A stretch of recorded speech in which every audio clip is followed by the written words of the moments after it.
magawa lang yung batas. 5 taon. 2004, yun ang entry ko sa kong SWS. Sa Visayas, 74. Balance of Luzon, 55. Anong katumbas nun? 17.4 million families. You assume that one family comprises 5 members. That's about 87 million Filipinos claiming that they are poor. That's 75% of your total population of something like 116 million now. 75 million, 75% of your people are claiming that they are self. Hindi ka mababahala dyan. Pagkatas puro impeachment na lang iniisip. Tututukan talaga malalaking problema. Presyo ng, sinabi ko na kanina yung presyo ng kamatis. Dapat yung Quadcom, ito yung tingnan. Di ba? Legislate. Pagkatapos ang gagawin mo pala, manguusig ka lang pala ng tao. Hindi mo usigin. Kung paano nangyayari, tumataas ang presyo ng bilihin, lalo na yung pagkain. Naniniwala ka naman. Gawin mo na sigurong, ano yung pinakamalaki? Gawin mo na 10 siguro. Ang weakest link kasi yung oversight. Yun ang tutukan. Yung pagpapatupad po ng batas, doon tayo mag-concentrate. Marami po tayong magagandang batas. Katulad po ng Magna Carta, ginugol po namin dyan, sama ko dyan, 15 taon bago na. Ngayon po kaya hindi maisulong-sulong. Isipin po nyo, IRR lang, hindi magawa-gawa. Nakagawa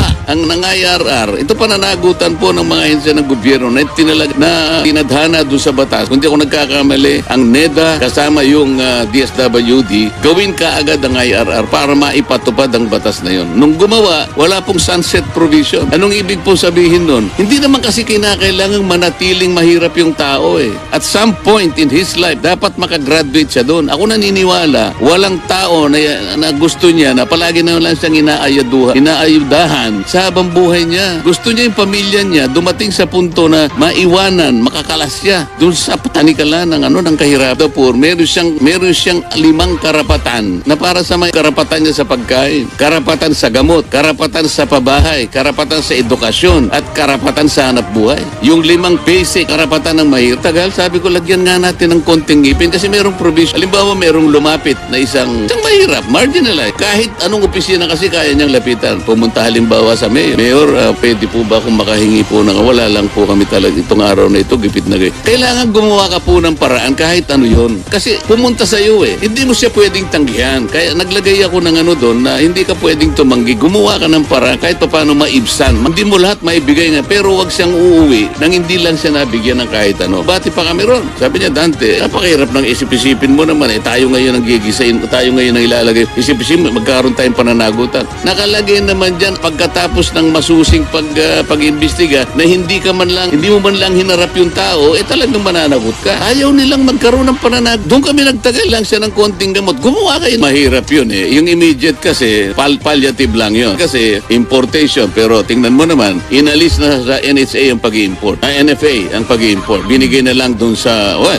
importer. Kaya lang ang importer, andyan na yung mga sindikato. Kung minsan mag-i-import sila, yung itatago nila. Yung mga talagang nabantayan mo eh. Palliative sila lahat yun eh. Ang importante kasi, ma-restructure natin ang ating. Hindi naman lahat ng ating mga sa ating bansa ay kailangan. Pwede mo namang kwentahin. Alam mo kung ilang kabanmelo ang kinakain na bigas ng isang Pilipino sa isang taon. Kwentahin mo lang eh. 1.25 kaban. O i-multiply mo ngayon, bago multiply sa 116 million Filipinos, tanggalin mo yung hindi kumakain. Merong kumakain lang ng kasaba. Kumakain lang ng mais. Meron namang yung mga sanggol, hindi pa kumakain ng bigas. Sabaw ng bigas. Bawa, nakuwenta na 95 million lang ang talagang kakain ng bigas. Multiply mo sa factor na yun. Alam mo, ito lang pala ang pwede nating i-produce. Ipili ka na lang ng mga ilang probinsya, tatamnan natin ang palay. Para sa ganun, focus tayo. Pati irrigation, pati pesticide, fertilizer, mababantayan ngayon yan. Hindi nasasayang resources. Ibig ko sabihin, clustered tayo, hindi yung kailangan natin patriotism. Ako, ginawa ko na ito nung sumikat yung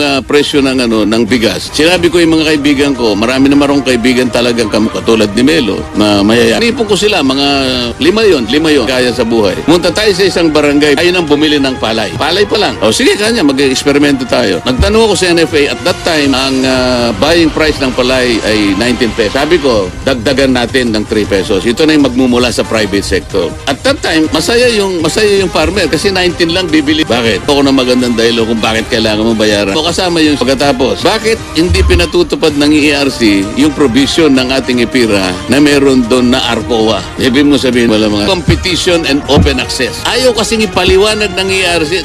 Dapat una unang-una silang nagpapaliwanag at pati yung mga guideline, pati yung mga regulasyon dapat nagawa na nila. Sinabi ko nga sa'yo, nagawa ang EPIRA 2001 or 24 years ago. Bakit ang ngayong regulasyon ng ARCO? Ano ba yung ARCO ba? Ano ba yung subdivision mo, Melo? Homeowners Association. Kwenta mo yung aggregate na konsumo ng inyong gilid. Kapag ka nakwenta mo 500 kilowatts, pwede na kayong mamili ng retailer. Not necessarily Meralco mag-supply. Nasa batas yun eh. Pero Camilo, Melo, magkano yun? Kwentahin natin. 11 pesos ang binabayaran mo. O magkano ang bid mo? Bibigyan kita 9 pesos. Ito yung mga paraan. Sundan lang natin. Meron pang aggregation. Nahaba lang tayo eh. Muna yung system loss na nilagay nyo dyan sa batas na yan. Mali yan. O, wala kasing gustong magsimula. Ako lang. Gusto nyo sumama sa akin. Ito ang president ng Senate. Ating yung dalawang chairman ng energy sa Senate.